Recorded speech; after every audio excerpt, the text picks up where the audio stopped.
जय श्री राधे राधे दोस्तों, आप सभी का आपके अपने YouTube चैनल अध्यात्म भक्ति में बहुत बहुत स्वागत है। आइए आज आप सब सुनेंगे माघ मास महात्म्य के 15वें अध्याय की कथा। अब तक यदि आपने पिछले अध्यायों की कथा का श्रवण नहीं किया हो तो चैनल पर वीडियो अपलोड है, आप वहां से पिछले अध्यायों की कथा का श्रवण कर सकते हैं। तो आइए सुनते हैं माघ मास कथा में 15वें अध्याय की कथा। तो बोलिए प्रेम से भगवान विष्णु की जय, माता लक्ष्मी की जय, सर्व देवी देवताओं की जय। श्री दत्तात्रेय जी बोले, एक समय कांचन मालिनी नाम की अत्यंत रूपवती अप्सरा प्रयागराज में माघ मास का स्नान करने कैलाश पर्वत को जा रही थी। मार्ग में एक गुफा में बैठे हुए विशालकाय और भयानक राक्षस ने अप्सरा से कहा, हे सुंदरी, तुम कौन हो? कहाँ से आ रही हो? तुम्हारे वस्त्र गीले क्यों हैं?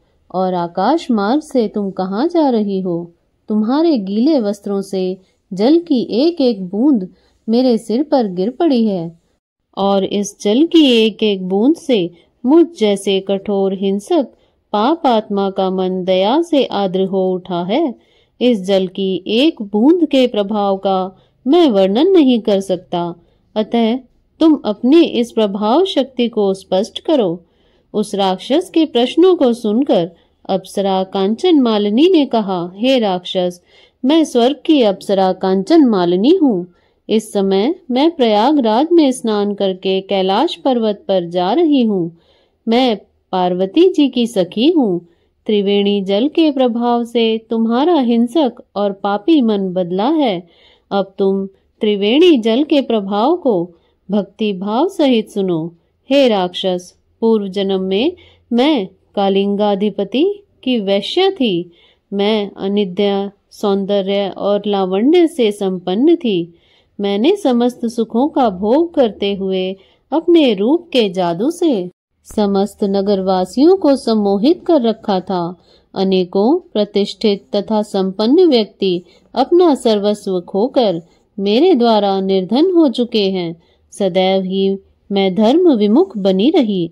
एक दिन मैंने सोचा कि सदैव पाप में लिप्त रहने के कारण मुझे तो नारकीय यातना भोगनी ही होगी और मुझे कभी भी आत्मिक सुख नहीं प्राप्त हो सकेगा। इस प्रकार विचार करते हुए भयभीत होकर मैं मूर्छित हो गई तथा भूमि पर गिर पड़ी।